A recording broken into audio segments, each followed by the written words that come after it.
Well, good morning, everybody. Thank you all so much for being here.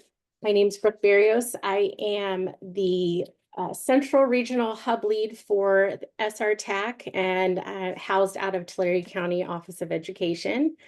And today we're going to be part one of a two-part series around apprenticeships in education.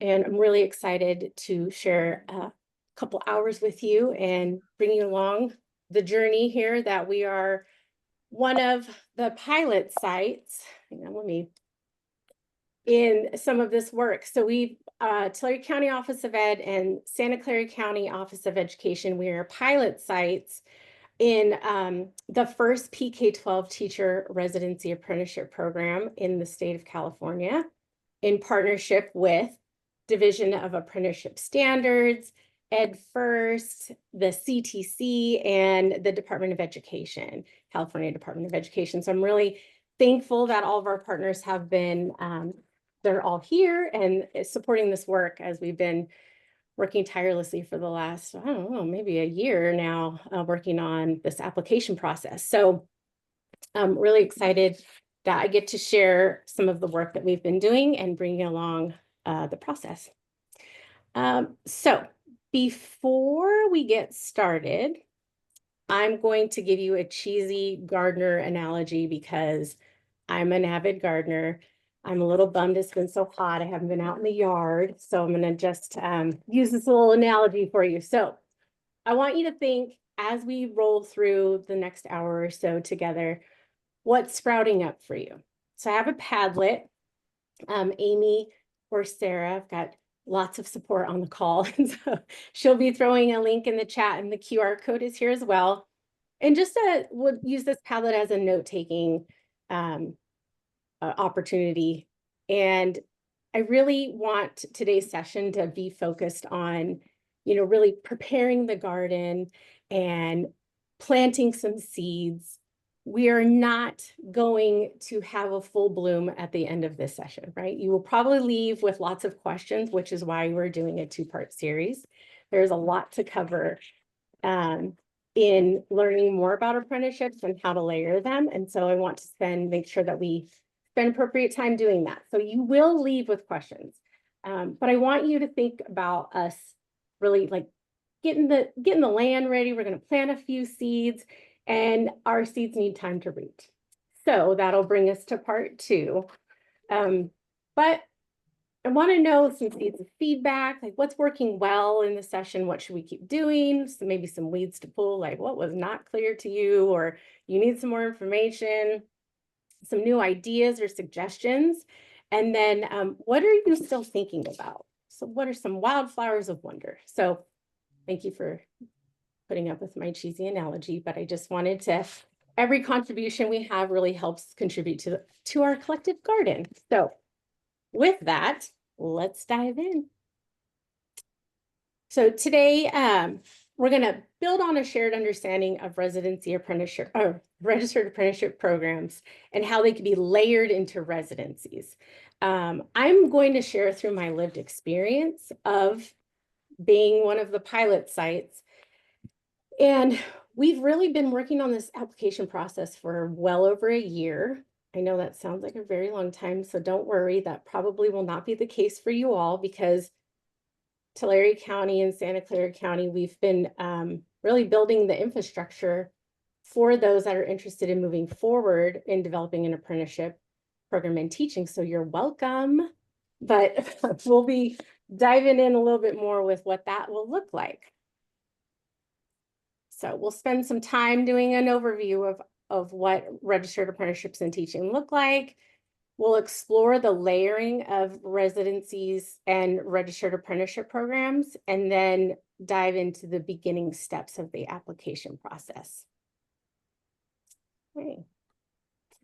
But before we do that, we love a good acronym in education. So we're going to play a little game. And it's called Apprenticeship Alphabet Soup, because that's what it feels like. I was in cognitive dissonance for quite some time, diving into apprenticeship work, because there was a whole new vocabulary that I needed to learn and unlearn. So let's do a little game. I'm going to call out an acronym, and then I would love to see you all put it in the chat and see if you can get it correct. So, let's see, we'll do the first one. This is an easy one. LEA. What is an LEA? Throw it in the chat. What do we call this? A waterfall? I probably didn't do it right with waterfall, but I'd love to see what do we have in the chat. LEA. I have a lot of, I'm waiting. Yeah, yes, local education agency. Yep. And what's, that's what we call it. And then an apprenticeship, that's what we call our IHE. We call them the LEA. So there's a little bit of confusion sometimes, but that's okay. All right, you guys got that one, LEA. What about DOL? How about DOL? Yes, Tina, LEA equals IHE, you got it. DOL, Department of Labor. Nice. You guys got it. All right. What about OJT? This is where it kind of, yeah, on the job. All right, we got a lot of people coming in knowing this. On the job, good job. All right, you guys are pros. I didn't stump you. How about JAC? It's my last one, JAC. Oh, it's getting very quiet in the chat. Just kidding, you guys are coming in hot. All right, good job. Joint Apprenticeship Committee, right? You guys are good. Okay, so I played this game when we first got our group together and we were learning about apprenticeship. We played apprenticeship alphabet soup bingo multiple times because we come back to it lots of times, and it was really helpful. So anyway, all right, you guys are good. Okay, let me get, there we go. Let's dive in now. Oops. All right, so nationally and statewide, we know there's a critical shortage that has not changed. This shortage is impacting all of our schools and our students and our communities, and that's a big challenge, big problem. We need a solution, and new pathways, new innovation is really essential when we start thinking about solutions. The data has indicated that there is a pretty substantial decrease in new teacher credentials issued, and we're also seeing a decline in enrollment in our teacher preparation programs. So, registered apprenticeship programs in teaching are emerging as a promising pathway for us. Many states outside of California, most have an apprenticeship program in teaching. California does not have an official registered apprenticeship program in PK-12 teaching yet. So as I mentioned, we are the pilot sites and we're getting very close to that. And so looking at a wrap in education as a promising pathway to help with this shortage. And much like residency, wraps also help lower barriers financially, geographically. They improve readiness and preparedness and still really have that embedded deep mentorship piece that we know is incredibly beneficial with residency programs. And there's lots of different ways to design a residency, an apprenticeship program. You can do it as a residency model. You can do it in high school. There's multiple ways of designing your wrap. And this illustration sort of highlights the different pathways that you can choose. And they can go as early as high school. And with us at Tulare County, we're in a partnership with Hanford Joint Union High School District, and we're leading a multi-year grant-supported approach to designing a stackable teacher apprenticeship pipeline from high school all the way through induction. And when we first started, we were looking at a post-bac. So residency, really layering that residency piece in the post-bac. And we were fortunate enough to have opportunities to learn about the process. And in our design team meetings, we realized there's a big gap between high school and post-bac. And there was the California Opportunity Youth a grant through apprenticeship grant through the Division of Industrial Relations and Division of Apprenticeship Standards. And so we applied, and we were awarded a grant, a COIA, it's called a COIA grant, and it's to serve opportunity youth ages 16 to 24. So we're leveraging that along with the work that we're doing to build out the credentialed teacher apprenticeship. So we'll be working on a stackable pathway in partnership with Hanford. So I'm really excited about that because high school, community college pathways are really low stake engagement into the profession, and really letting students have a feel for what that looks like and what that feels like while being incredibly supported while doing it. So I'm excited to see what the design looks like. But yeah, so there's multiple pathways to develop to become a PK-12 teacher. So apprenticeships are really recruitment, prep, retention strategies, and all apprenticeship programs must include these 7 federally required components to become a registered apprenticeship program. And really the focus being it's an employer-led, so must meet a workforce demand, which we saw earlier on in the data. There is paid on-the-job training, so that OJT, and there is mentorship and RSI. Oh, I should have asked you that one on the bingo card, RSI. So related and supplemental instruction, which is our coursework that our residents already receive in their teacher preparation program. So those are some of the 3, there's 7 components, but those are the 3 that we really focus on: employer-led, OJT, and RSI. Now, in California, RAPs are structured differently than other states. We work very closely with the Division of Apprenticeship Standards, and they are part of the Department of Industrial Relations under the Labor and Workforce Agency, and they oversee all of the RAPs in California. And there's some components that we stick to within California. So we're looking, if you're doing a competency-based apprenticeship, which we're doing, both Santa Clara and Tulare County pilot sites are looking at a competency-based. So that is time and competencies.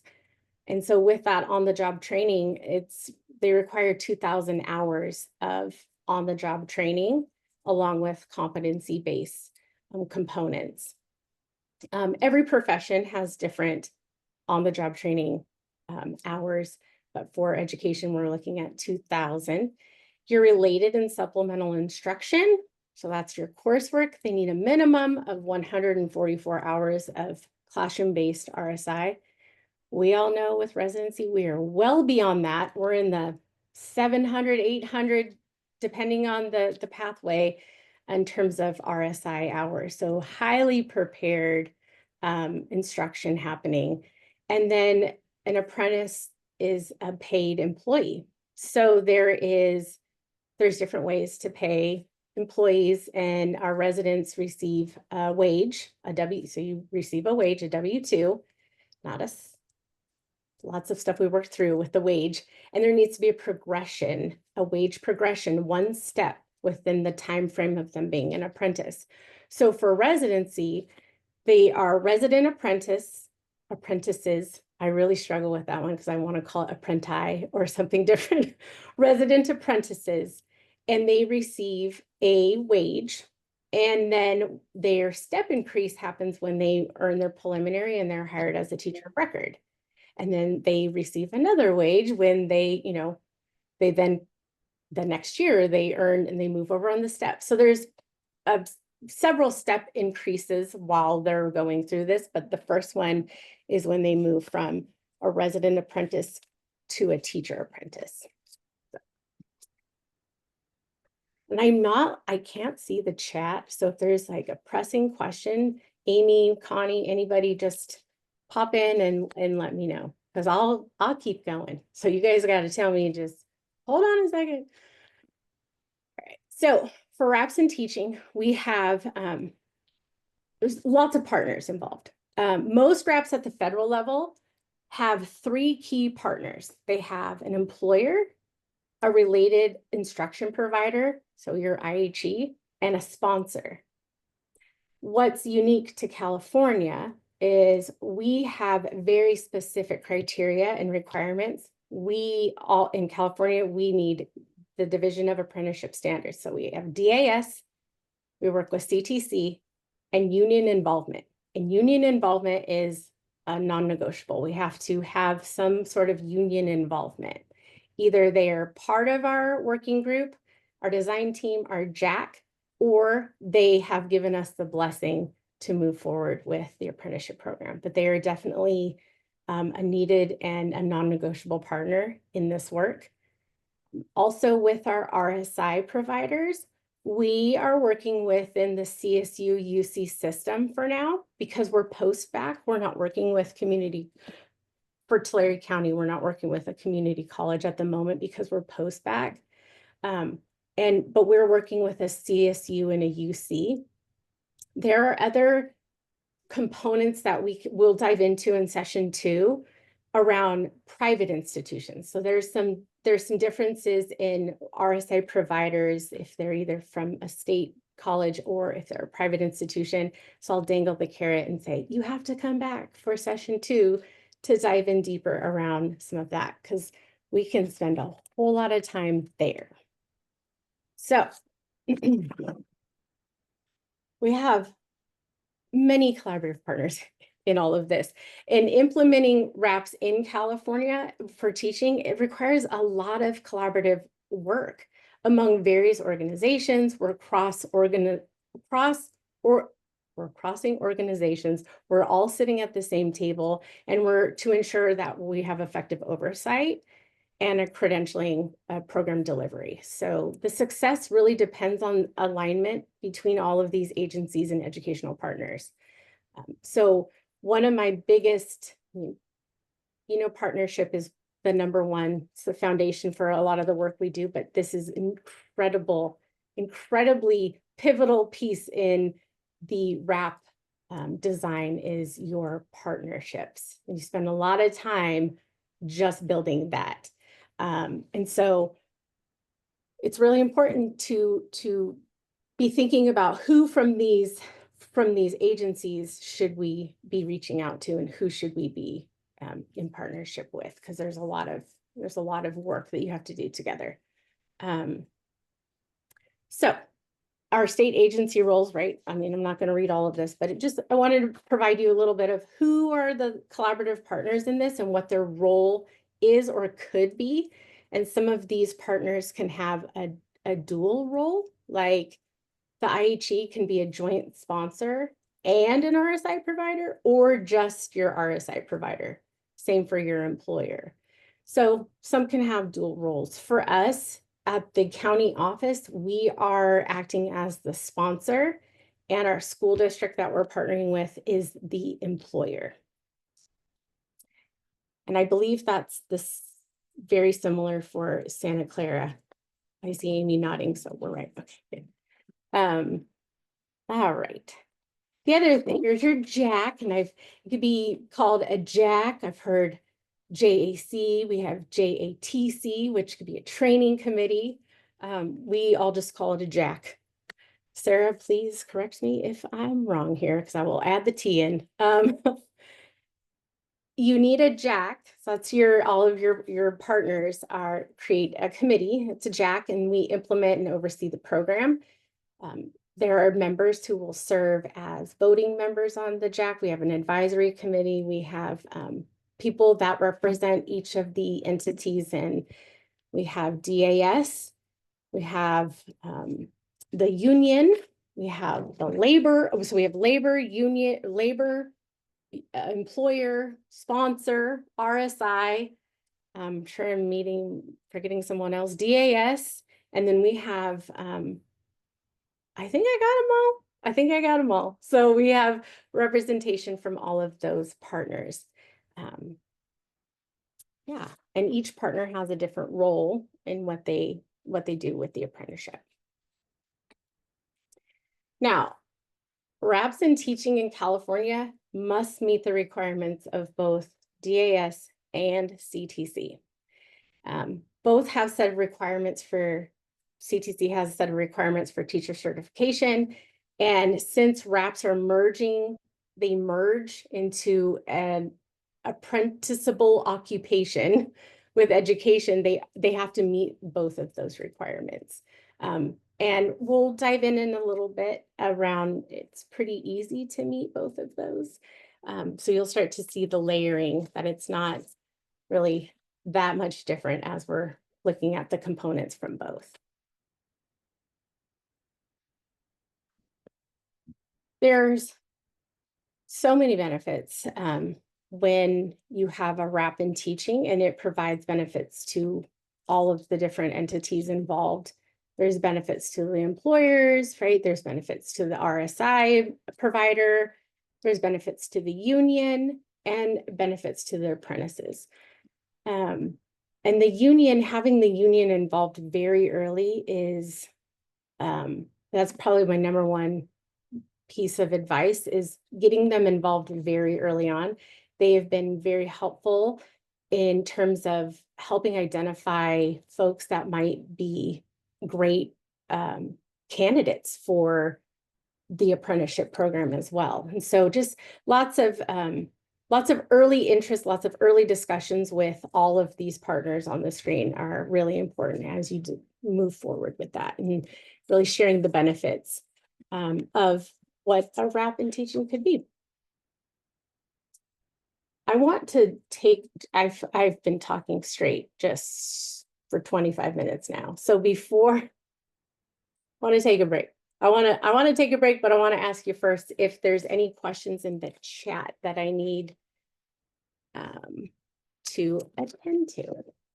Amy, is there anything that I need to answer that's pressing at the moment?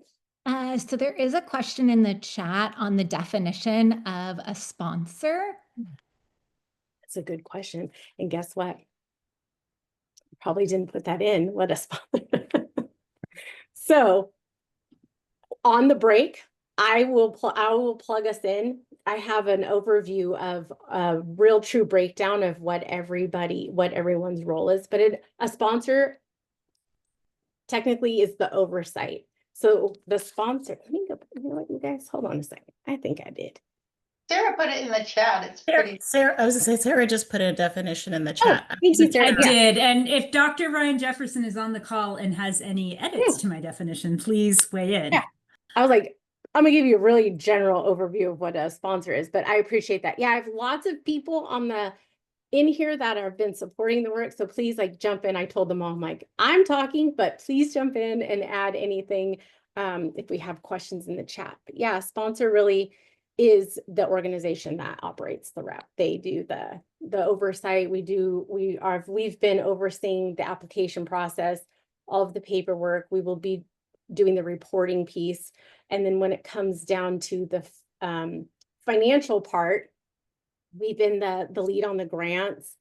And then as we move forward and start running the residency apprenticeship program, we will be looking at the reimbursement side of the house as well. So the sponsor does several things, and I appreciate that. I can't see the chat. So I hope that question has been answered. It does answer it. Thank you. It was in the context of the slide of the partnerships. And so I just didn't know where the sponsor fit in that space. Thank you. Mm-hmm. Right. Are we ready for a break, or should we move forward? I'm gonna let someone call that out. Take it. Amy, what's the census? I can't read faces, but I think we could go maybe a little bit farther and then do a few more. Perfect. Oh, I heard keep going. I saw that. Okay, let's go. I'm a fast talker, so sometimes I get through my slides a little bit faster. All right. So we're going to spend some time right now talking about the layering of apprenticeship into residency and looking at that as building a sustainable pathway, like a workforce development pathway. So I want us to break apart the model. So we have this apprenticeship model, and then we have a residency model. Wraps in teaching are not brand new. And I like to think of it as like a formal extension of the residency model that you already know that works. And so it's just a formal extension of that. They are governed by California DAS and DOL. And with that, you can do dual registration with the state and the federal and the feds. We are going state route first. And after we get our application fully submitted and it's up for review at the state level on the website, then we will then take all of that information and apply to be federally registered. The federal registration process is not as extensive as the state. So whatever we did for the state, we are ready. There's nothing else needed to register for the federal side. So these are our two models, and now we're going to start looking at how they are sort of layered. They're not competing models. They're deeply aligned. And so this image sort of highlights the similarities and maybe a little few differences between residency and registered apprenticeships, but they're both built on intensive clinical practice, really strong mentorship, and the integration of coursework with classroom experience. The main difference is apprenticeships formalize what residencies already do by adding progressive wages, labor protection, and access to new funding streams. So there's new funding streams that RAPs can go after because they fall under workforce development. Basically, residency gives us the foundation, and apprenticeship takes it a step further by making it sustainable and accessible at scale.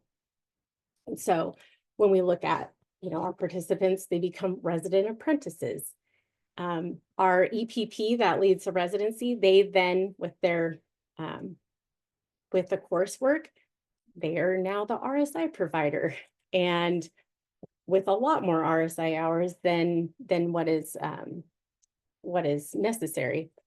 And the clinical practice is your on-the-job training. So there's a lot of similarities between these two. Now, there's different models. We have, this is your residency model. So we have a post-bac with teacher preparation, your student teaching with a stipend, and then in 1 to 2 years, usually 1 year, if you're doing the residency, it's about 1 year, 1.5 years, then you're a teacher of record. With apprenticeship, like layering that into an apprenticeship program, it's the same. It's your post-bac teacher preparation. Now you have your RSI, and then you have your clinical practice, your placement, student teaching, you're doing your OJT with a wage progression. And then after your set year, for us, it's a year that they are a resident apprentice and they become the teacher of record. And from there, they move into a teacher of record, they're a teacher apprentice while they're in induction. And so,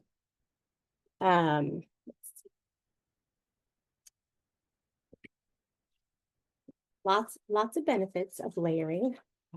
They do open doors to different funding. And I know that's something we're all talking about right now is sustainability and funding.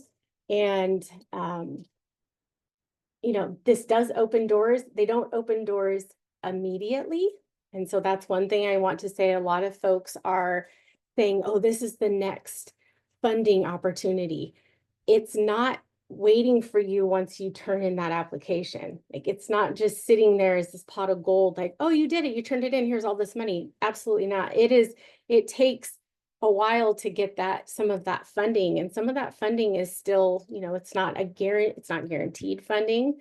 There are grants that are available, and there are some reimbursement funding components that become available after you've ran an apprenticeship program for a year. So, but it does open different doors to different funding that we would not be typically, that would not be typically available to residency programs alone. But by combining residencies and registered apprenticeship programs, we really incorporate like all the proven elements of residency, paid clinical experience, the really intensive mentorship, structured skill development into a federally recognized workforce system. It really helps, it mirrors those high retention rates that we see in residencies and strengthens those local teacher pipelines, reduces turnover, provides sustainable staffing solutions for high needs schools, really building out that, like I mentioned earlier, we were thinking we're building out a high school to para to post-bac residency apprenticeship program. But one of the problems is we have the para pool. It's hard to pull from a pool that you don't have a lot of candidates, and you don't want to pull if you can't replenish. So thinking about building out a sustainable, pipeline or model that we are building high school students up to then move into those para roles, and we're building up those para roles for those that want to become teachers, and we can pull them out and put them into the post-bac. So we're continuing to build and replenish our talent pool. So that's one of the biggest, that was a big one for us as we were designing this, was our district was like, we can't pull anybody from that. Like, I need them, because if I don't have them, then I have nothing. And now it's creating, so we have to think strategically about all of this, and it takes time to build that out. So, but really thinking about it through a grow your own lens as well. So anyway, all right. Do you want to take a break now, or do you want me to keep going? And keep going. I can't see anything, so someone's got to tell me. There's I a have hand a question. Oh, yes. It sounds like you may have touched on it, but my big question is, we have a residency, but to jump into a registered apprenticeship as my next step, I'm curious about that. Do other people start with a pilot, and then if it's successful, then they do a registered one? It's a good question. And I promise you it's coming up, what those kind of first steps look like. Okay. You must be registered to get going. So you can't start in a registered apprenticeship program without becoming registered. So you could, but we're planning on starting a very small wrap with our residency program, because I'm working with one school district in a consortium style, and they take about 4 to 5 residents a year. So our apprenticeship with this one district will be small. Do you mean we can't start if we're going to be relying on certain funding from federal, but if we're using other funding, we could pilot something? So in terms of piloting, you mean like a test run of an apprenticeship program? Yes, I want to see if a paraprofessional can keep their current position and benefits as they currently are doing, and then earn their clinical hours, of course, and being in line with union as well. Yeah. So that's a great start with looking at even just your residency program with a para potentially. I know we're kind of going off track, but there are ways that you can start thinking about your current structure and how can you leverage that with potentially building out a federally recognized true apprenticeship program that is registered. So you can't say you're running a registered apprenticeship program if it's not registered. Oh yeah, Sarah? I'm clear on that part. Yeah. Okay. So you're looking at what does it look like to sort of dabble into that? Yes. Yeah, I know. So those are my favorite conversations too. It's really thinking about that. If you I want to answer that, but I want to move into sort of what some of those steps look like. And then if I don't fully answer that, can we come back to that after this next section? Yes, thank you. Thank you. No, I want to make sure that I'm answering it the way that you're looking for that. So, do we have was there another question? Are we? I hate that I can't see my screen. No. All right. We good? Okay. I'll go in. We'll take a break after this one. Okay. So let's talk a little bit about the retention and workforce impact of, I'm going to start with residency. We know there's so much data around that's been published around how residency programs show substantial retention outcomes, and that is an incredible benefit to an apprenticeship program. And so I have some data from the Learning Policy Institute around the early impact of teacher residencies in California. Y'all will get these slide decks. We'll be emailing you later, and all of the information that I have is also hyperlinked, so you can access the actual reports. And so we're finding that we have high retention rates after the first few, still teaching after 2 years. We have 88% of our teachers that went through residency that are still teaching 2 years later. And completers, districts have shared that they see, that they are highly prepared in comparison to traditional pathway interns and some, obviously our PIPs and STIPs. And so we have a lot of data around retention being high. For those of you that are running residency programs in your districts, is this similar data that you are also finding? You can just like emoji thumbs up or nods. I have about 4 heads I can see nodding. Fallon, I see you. You're nodding. So yeah, I mean, we're all seeing it with our local programming that we are retaining, and our districts are building their own pipeline internally, and they're finding they're not leaving. So now they're saying, we're kind of saturating the market here in some of these areas, which is great. So sometimes like, please don't give me any more. I can't take any more candidates in this one area because I don't have any vacancies anymore. And I've never been able to say that. So it's really exciting that we have this data, and that just is an added benefit to your apprenticeship model. So when we connect the retention data to the apprenticeships, right, we know that reducing financial stress, supporting candidates through co-teaching, ensuring long-term commitments to the districts, apprenticeships build off of all of those proven residency models to create these stable pipelines to increase stronger retention outcomes. Basically, residency outcomes prove that these wraps will work. I can't say it's working because we aren't registered yet. I keep doing this. Dr. Jefferson tells me, you're so close. And I joke, I'm so close. I keep saying that, but every time I say it, I squeeze my fingers a little bit shorter because we are so close to actually registering and then running. So our hope is we are registered by the end of this calendar year, and then we will be we'll be launching in the fall of next year. So I see a financial question in the chat, and I know that everyone is probably top of mind thinking about money, and I know that that is a big part of this around tuition, and we are going to be diving deeper into that in session 2, really diving into those components.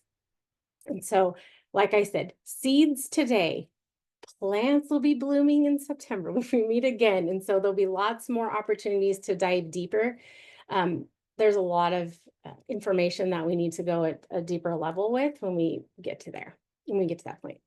I see a hand, Fallon. Yes, quick question. So our school district is actually kind of in the process. We created a similar program where this year we have about 10 paras that are in the classroom currently working under mentor teachers that we got stipends for, but we didn't, and they're in their credential program, all of them have bachelor's degrees. And so it's a pretty expedited program where by fall of 2026, they'll have their preliminary credentials and be in their own classroom starting that semester. And so would we kind of already be on track for this? We don't have them labeled currently as residency because I also oversee a residency program that's kind of separate because we have the funding from the state for that too. We didn't utilize it for this model. This model, we just kind of, they're getting paid their para regular rate. They get to keep their benefits.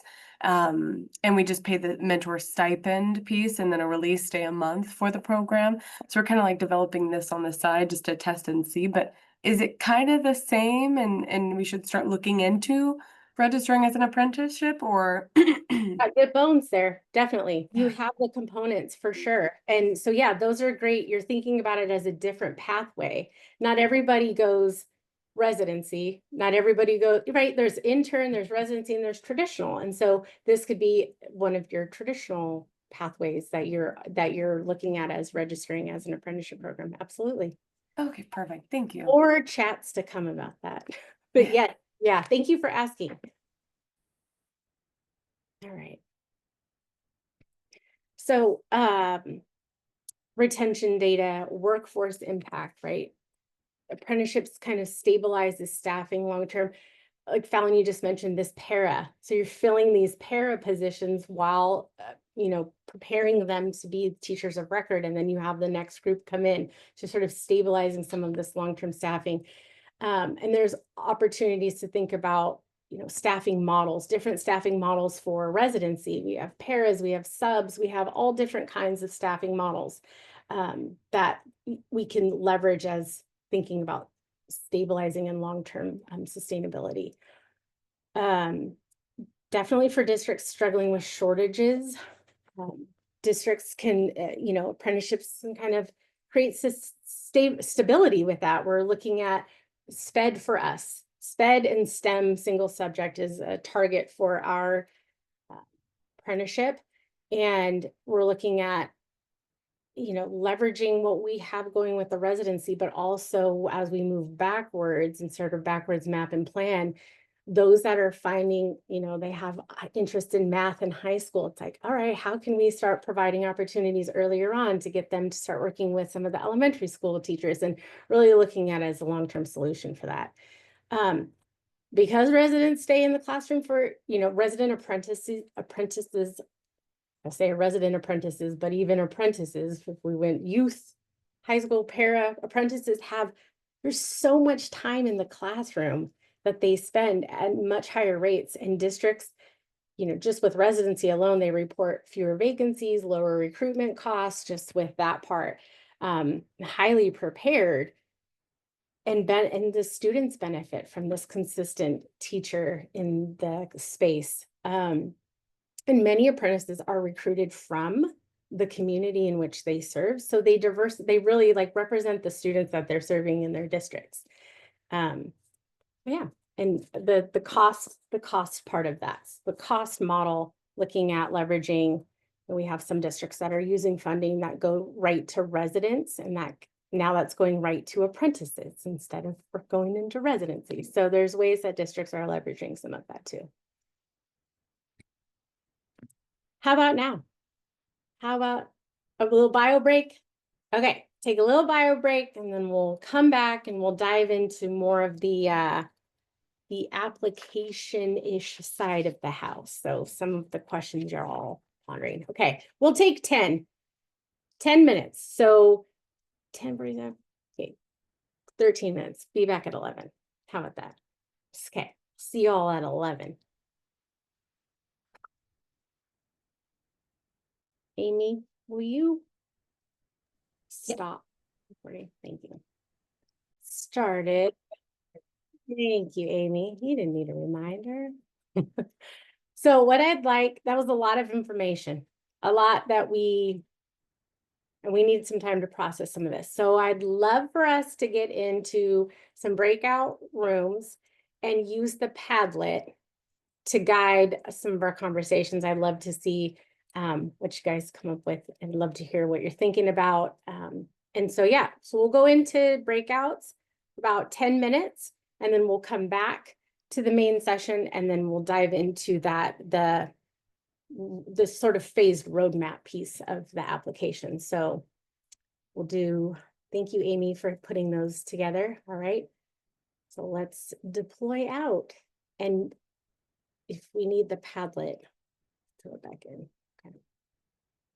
All right.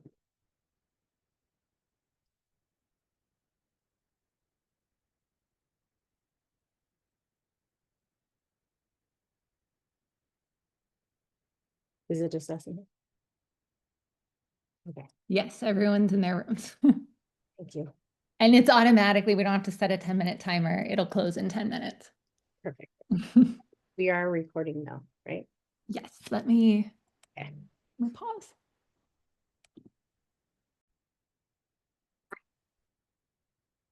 Welcome back. I hope you all came back. All right, so I'd love to hear from some groups, just maybe I'll use the same gardening theme. What was sprouting up for you in your breakout room? Kelly, I saw you unmute. You want to jump in? I did not mean to unmute, and Dr. Jefferson raised his hand. Perfect. Nice save there, Kelly. Nice save. I love it. I love it. All right. Well, I don't really mean to go ahead and put her on the spot, but we had a great conversation in our breakout room. And one of the questions, and if you want to come off mute and ask the question yourself, you're more than welcome. But I'll go ahead and lay the foundation for it. One of the questions that was asked in our breakout group is some of the challenges a lot of the districts face is the actual paying of the apprentice. Like there's rarely any funding out there that goes towards wages. So can you share, some of the ways that Tulare has went about, identifying ways to actually pay these apprentices that are in the apprenticeship program? So that's the question that we had from our group. And like I said, from our group, feel free to come off mute and add any additional clarification as needed. And I'm Dr. Ryan, everyone. Thank you. That's a great question. I'll tell you how Tulare County, in partnership with Hanford Joint Unified High School District, is doing it. So Hanford is our employer. Tulare County, we run a local residency program, and Hanford is one of our partnering districts. And so Hanford our districts have always contributed a $10,000 stipend to the residents in combination with the CTC residency grant stipend, the living stipend. And so what Hanford's doing is they used to give it to the county office, and we would put it all together and we would distribute out in 4 payments. Well, now Hanford is keeping that as a wage, the $10,000, and also providing a guaranteed subbing. So we have a sub model for residency, and they are guaranteed at least 1 day of subbing a week. And so with that sub day, and they get the long-term sub rate, and with a $10,000 stipend, they are putting that into a wage, a W-2. Now, we keep saying livable wage. You'll hear that term thrown around. I don't know what that is in California. A livable wage in California. So, and it's low, and there are standards based off of the Division of Apprenticeship Standards has wage caps that we have to follow, or wage minimums. And so we are around that. And so it's not a large wage, but that is what the district is using. And with that, they are back at the table looking at what other ways and what other avenues and streams of funding can we utilize to enhance the wage, because we're talking sustainability. Once that grant is done, now how are we going to pay that? So we're leveraging what we have right now and using that buffer with the grant, and the district is working on finding a different sustainability package that they'll be using as wages. Great question. Who else? We've got Amy, I need your, I see Engine has a question. hi, yeah. Hi, so I was in the breakout with Dr. Jeffries, and I was wondering, just to add on to that, our group's question, in the new trailer bill, it adds apprenticeship programs as part of the student teaching stipend program pathways, where the new bill or the trailer bill budget allows apprenticeship to be added as part of the student teaching category. So is that something that you're taking into account when you're building out your registered apprenticeship program model? Or is that still TBD on the side of Well, Charmaine, I how got an CTC is email going to from roll somebody that that out? knows me personally. Yeah, so I'm going to defer. I'm going to say on my end, it's a TBD, but I'm going to defer over to EdFirst or DAS if they'd like to add anything, or we say, come back to session 2 with more information. But it's a wonderful question, and I can't answer that directly to our program at this time. Santa Clara, if you have anything to add. No. Okay. I will just say, like, yes, my understanding is that the student teaching funds can be used to pay apprentice wages. That said, we don't yet have the infrastructure built out for districts to actually apply for and get that funding. And that won't be up for a little bit. So I think if you're in, I would definitely consider it as a source of braided funding to pay apprentice wages for sure. Especially if you're in the earlier design stages, because I think my understanding is that the goal is to get that grant infrastructure built out like in the coming months. And as we move forward with the registration process, and there are parts of the process that we haven't gotten to that point yet, and nobody in California has done this yet. So truly, we are the pilots in this. And so there's some points of it where neither one of us have become registered yet. So there are pieces of like funding that we're still waiting to see what that looks like. But we are really excited that we get to share space with you and share the upcoming. And we're hoping after part 2, we'll have a part 3 in around February. And we're hoping that there'll be many more updates, and especially in terms of funding at that point. So stick with us, and we'll keep you all up to date with each process that we go through. Great questions. Is there anybody else, any other breakout rooms that have something that sprouted up for them?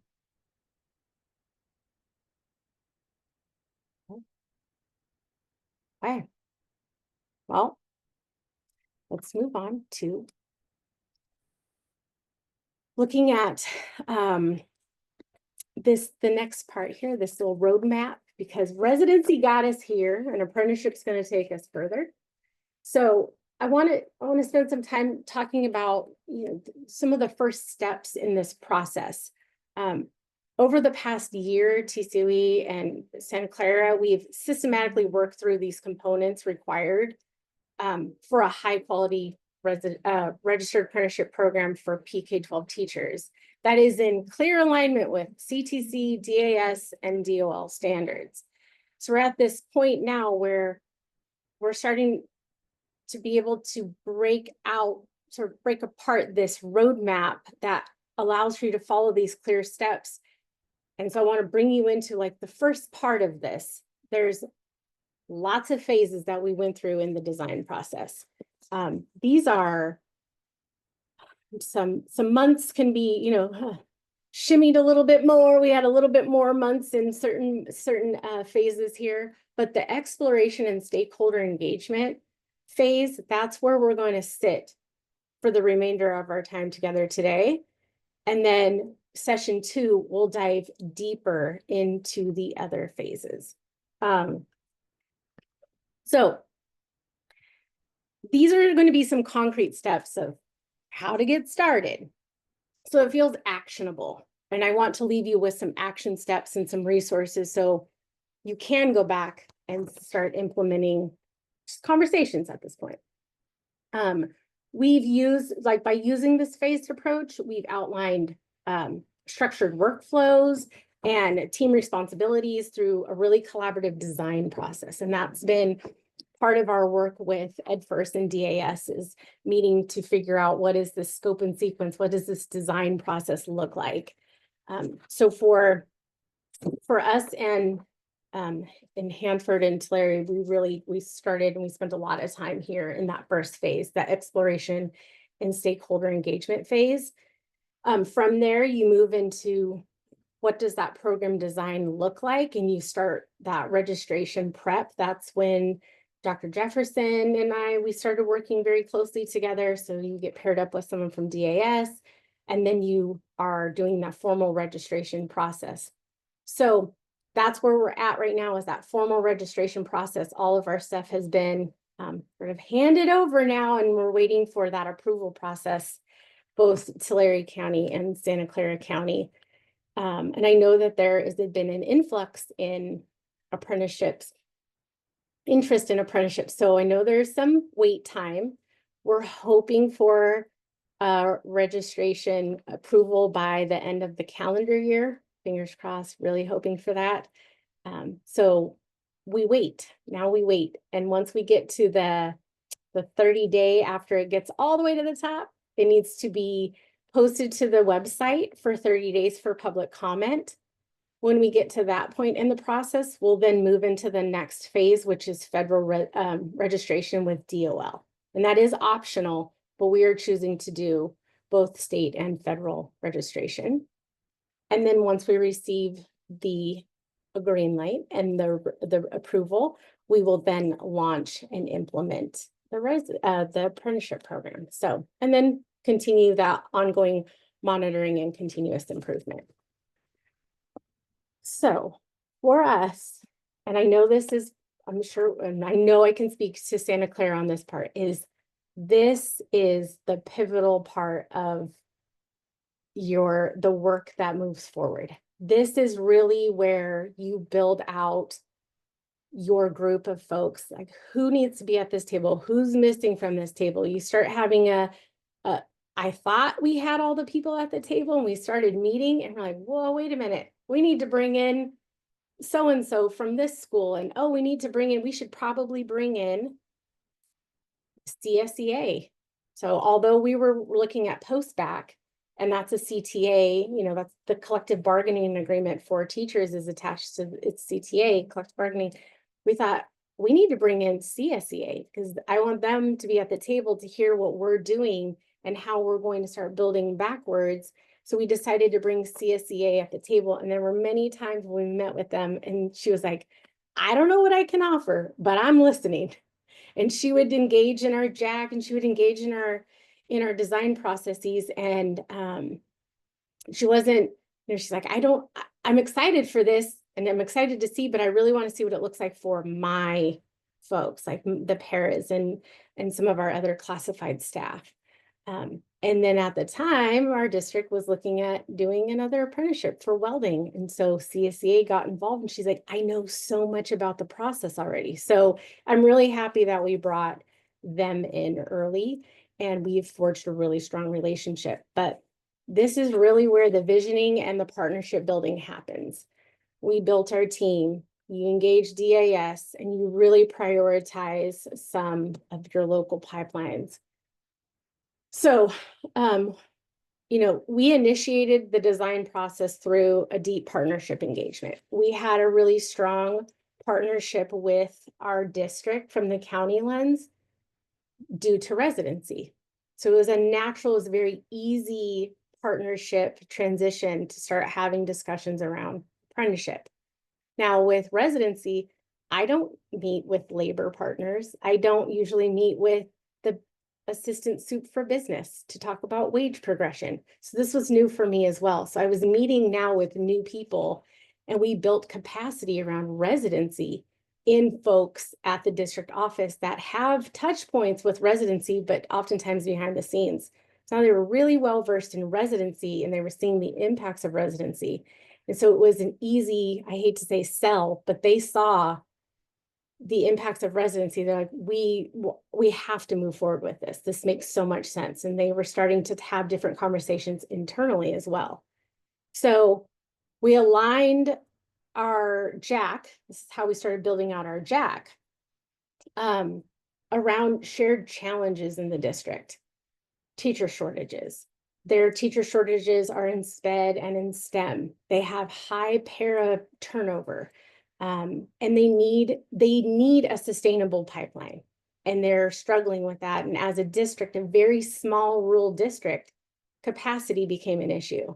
So leveraging the county office to help with that capacity piece, they say has been a tremendous support, and really they probably couldn't have done all of this without a partnership with the county. It's easy when you're sometimes, a 1 FTE for certain things that you can really dedicate. So having the county be a sponsor was a big support to the district. Once we really started talking about some of the challenges, then we backwards mapped that and said, okay, where are the gaps? And that's when we started finding, we're missing certain people at the table. We needed, if we're having we don't have a lot of mentor teachers to pull from, then where are our academic coaches that are supporting new teachers and supporting teachers in the classrooms already? And that got us to start thinking about how are we using this to leverage these academic coaches to leverage residency differently. So it started changing some of the components and enhancing some of the components of our residency program while we're talking about what an apprenticeship program could be on top of this.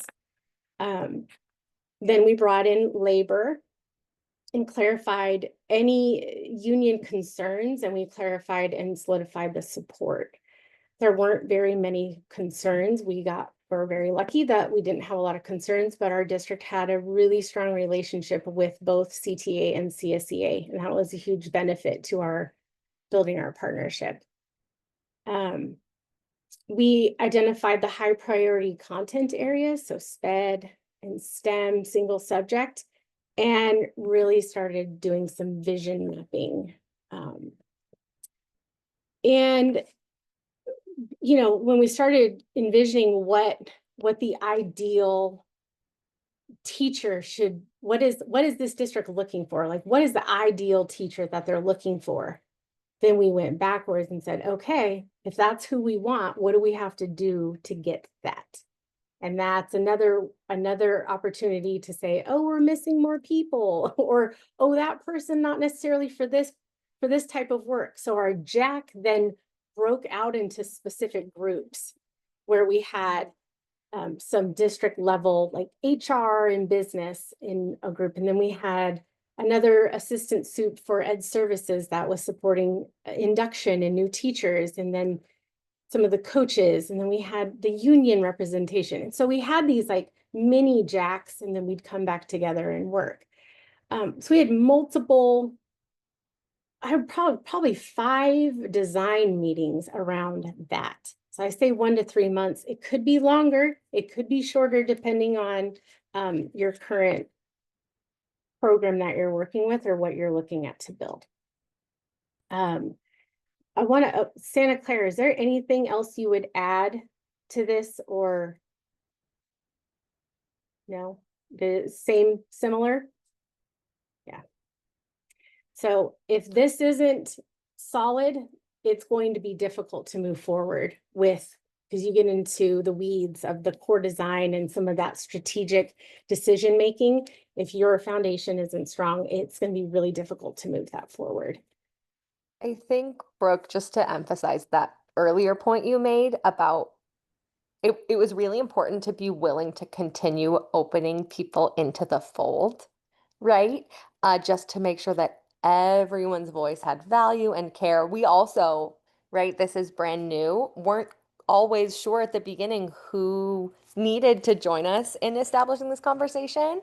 And having that remain flexible and open really helped move the work forward. Absolutely. Thank you for that. Yeah. you brought up a good point, is you might have onboarded 7 people. And within that design meeting, you're like, oh, there's like 4 more people we need to bring in. I need to make sure that I meet with them individually and onboard them and get them up to speed, and then we can bring them in. And so there's a lot of that. There was a lot of time that I was meeting, spent a lot of time out of the office. I spent a lot of time in that district meeting with folks just to really get them up to speed. So some of the best practices that I've connected to this is like prioritizing the local pipeline. So we started looking at, okay, where is our talent at right now? And so we pulled data around subs. What subs have a bachelor's degree? How about our other classified staff and our paras?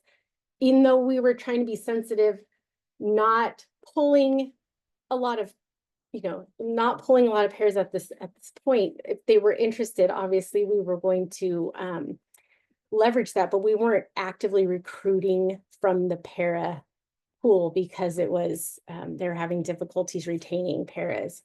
So we were looking at expanded learning before and after school, much like you would do with residency, right? Thinking about the same high, who would I go to when I'm recruiting for residency? That's where I was going, was before and after school. I was going to this, I was working with subs, I was looking at the paras, I was looking at classified staff. Also, working in a high school district is different. That was new to me, just working in a high school. So we didn't have as much parent involvement as we do when we see in like an elementary school. So I leveraged a neighboring residency program and was like, hey, tell me about. And so we got to know the elementary school. And so now we're forging, because that elementary and the high school don't usually talk to each other. So that was another thing, is how do we bridge that if we're looking at, getting high school students that might potentially want to be, high impact tutors or after school. So it opened up a lot of opportunities for us to cross collaborate. It really allowed for us to focus on the diversity in the high need area of the district, what they're looking at, and then really that early alignment with all of the stakeholders, with credentialing and induction and labor partners. And now I'll tell you one other unique piece of this is the county that I am in, Tulare. I'm crossing county lines to work with this district. So they're a district in a different county and they don't have a relationship with their county office like they do with us. So that's been another challenge at times with induction. So that's another new layer for us, is now looking at and working with induction from another, well, I'm coming in as a different county, but that is their county. And so it's just opening opportunities and doors for this district to bring in new folks to the fold. And so we're really excited about that. And some of that, these are all like ad hoc findings that happened as we go. I thought I would go in with a plan, and sometimes I leave and I'm like, I gotta add so much more to this now, because all of these pieces started to sort of unfold, which was good. It was really exciting, but I originally in my head, thought I was going into this design meeting, we're going to knock all these things out. And I'm like, we're not. We got to come back to the table because we're missing folks. So yeah, so from here, really, you spend a lot of time here, and but once your jack is solid, and once you feel like, okay, everyone's here, we have equity of voice, and we have this real true collaborative vision, then you can move on to into the weeds more of the application and that core design and strategic decision making. I'm not going to go there today, but we'll start getting into that in the next session. So are there any questions before I move us into the next part here? Oh, I see no. Okay, I'll move. All right. So I want to give you some some resources. So here's some strategies, some actions that you could take. Like start thinking about your design team. If you're thinking about moving forward, and you're going to leave here today, what's the next thing you're going to do? Who do you want at that table? Like, you need an employer, you need someone from your IHE, and you need union. So who are those people? You can start identifying some, and who's that first conversation? Who are you going to go to have that first conversation? For me, it was the point person for the residency. When he happened to be an assistant soup for HR. So I started having those conversations and he's like, oh, I know who else. And then he started pulling in people. So I just leveraged that strong relationship I had already had. And then we hosted a visioning workshop and brought those people in and brought new people in and more people in. And we focused on these two things. We focused on identifying and reflecting on like the organizational and collective needs of the district.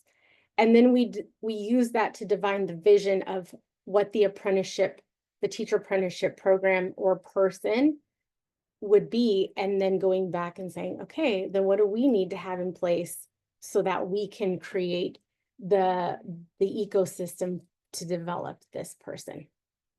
And that's when we got involved with Dr. Jefferson at DAS and started having those meetings. And all along, EdFirst could not have done.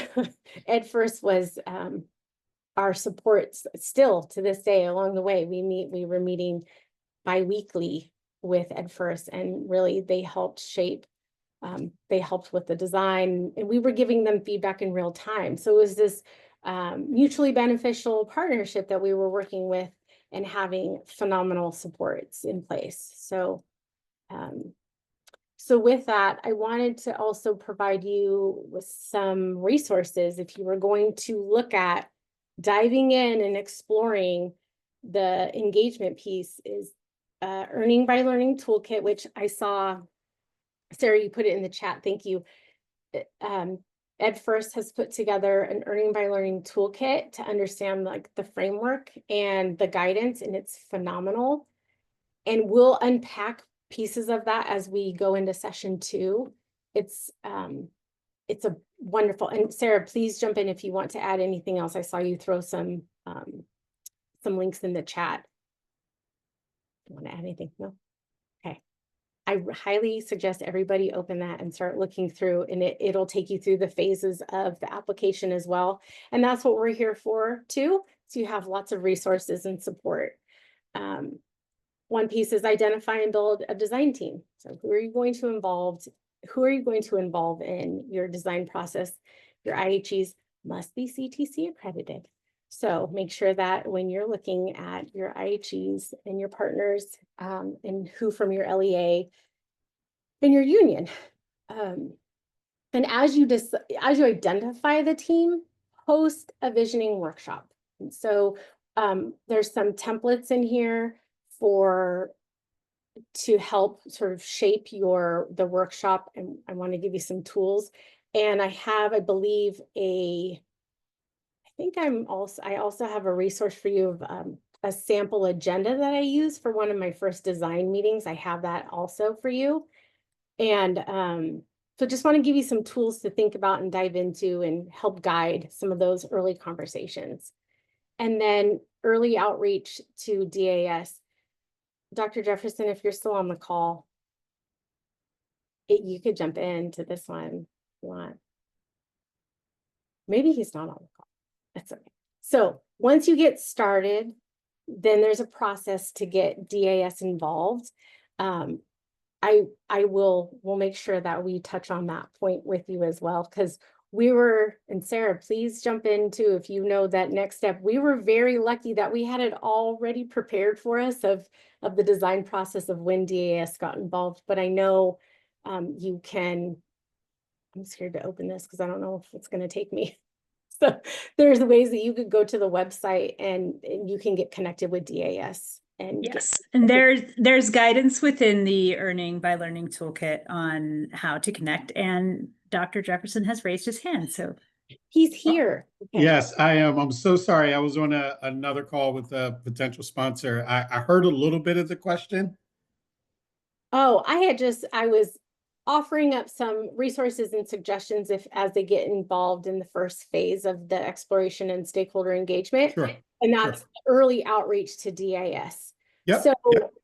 do you suggest, using the resources in the toolkit, reaching out once they've have sort of reviewed the toolkit, identified sort of a design team, and then reach out to you?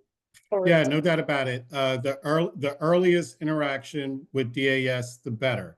The good news, the phenomenal news for everybody on the call is that you're understanding a lot of the resources that are going to be available. So as I dive in from a DAS perspective to start to register your program, you're going to have some of those questions, sort of kind of like earlier. How are we going to pay for the wages? And what's the difference between a private institution and state, so forth and so on. So I'm always available to start those conversations. I'm also always available to provide an apprenticeship 101. Sometimes when you have stakeholders, but you're not really sure what this process is about, reach out to me. We can set up a meeting with you and your stakeholders, do an apprenticeship 101 from the landscape perspective, and really start to dive in and build in this program out from scratch. So I'll make sure I drop my contact information in the chat for everyone. Yeah. Thank you. Pulled you off a call. I apologize. Okay, so we're wrapping up, but I want to give us some time. I want to pull us back in our groups and have some sort of unpack some of these next steps. And we have some guiding questions that we'd love for you to talk through. And Amy, I believe the questions are in the chat, but I'll just share them. So given the information shared today, are apprenticeships an option for your program? Why or why not? What are you thinking about?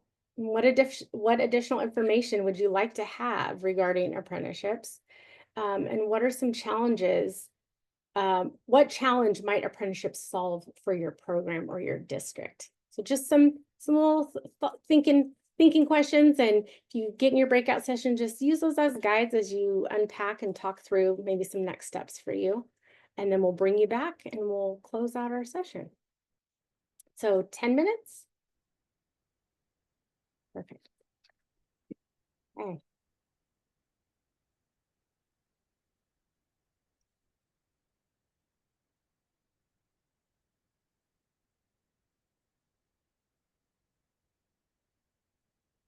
You assigned me to a room. I didn't have one. I had a meeting in the middle of this meeting that I had to go jump on, and then I wanted to come back and hear where y'all were.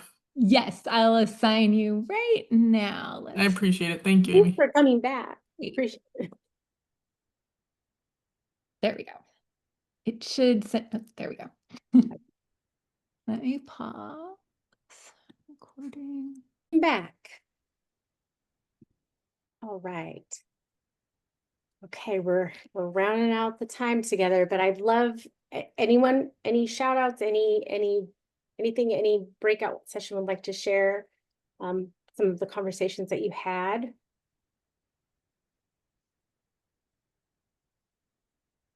No, everyone's hungry. You guys are ready for lunch, I know.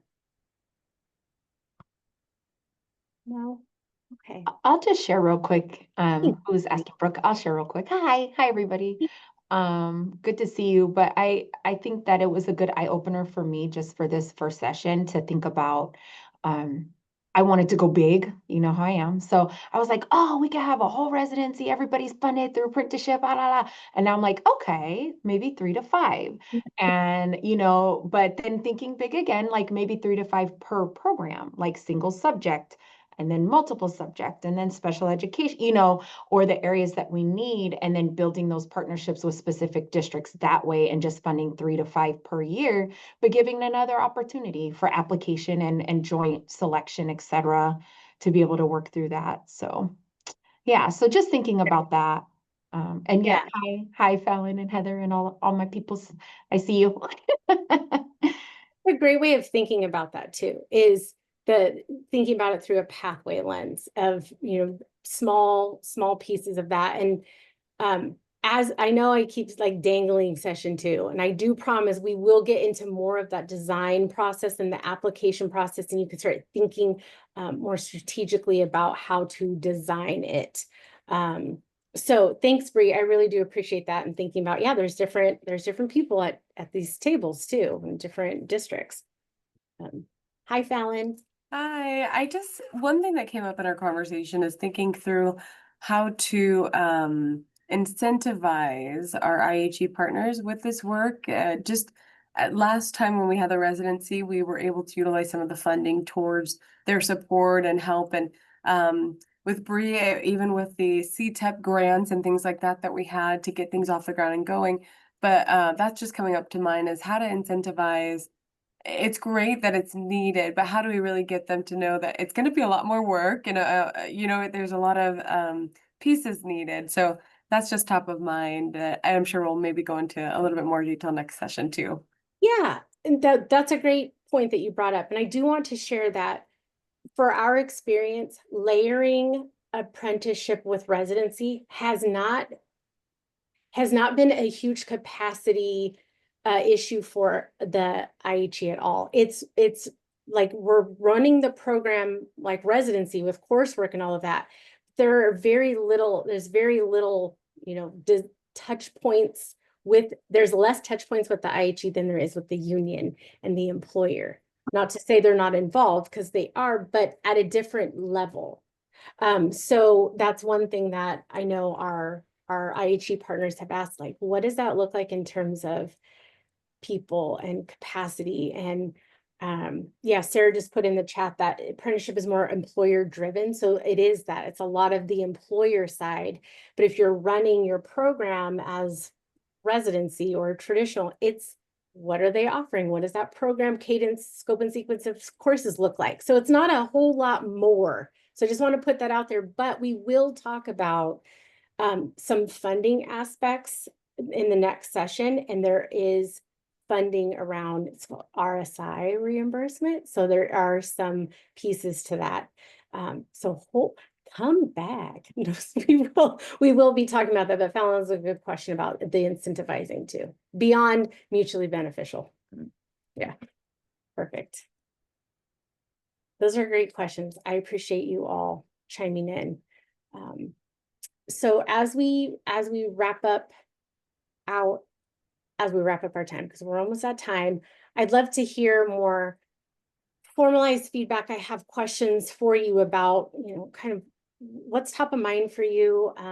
Some of the feedback, all the feedback that you provide is going to help us really tailor session 2 around some of your wonderings and needs. So I'd love to hear from you around that. And I didn't ask where y'all are from either. So I did a bad job of asking where you guys are all from. So your feedback, I do want to know who you are and where you're from. And then I do capture your email so we can, connect with one another. And I will be reaching out. We'll reach out by end of day with the slides and additional resources for you. And then the next session is on September 19th at 10 a.m. And we'll dive deeper into those, the phases of the application. We'll dive a little bit deeper, and we'll hear from folks in the field, and we'll hopefully have some representation from some of our state partners as well.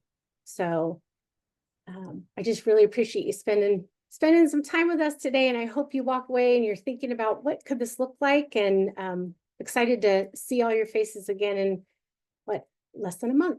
But looking forward to hearing from you all, and hope you have a wonderful 3-day weekend. And then we'll see you in September. Thank you.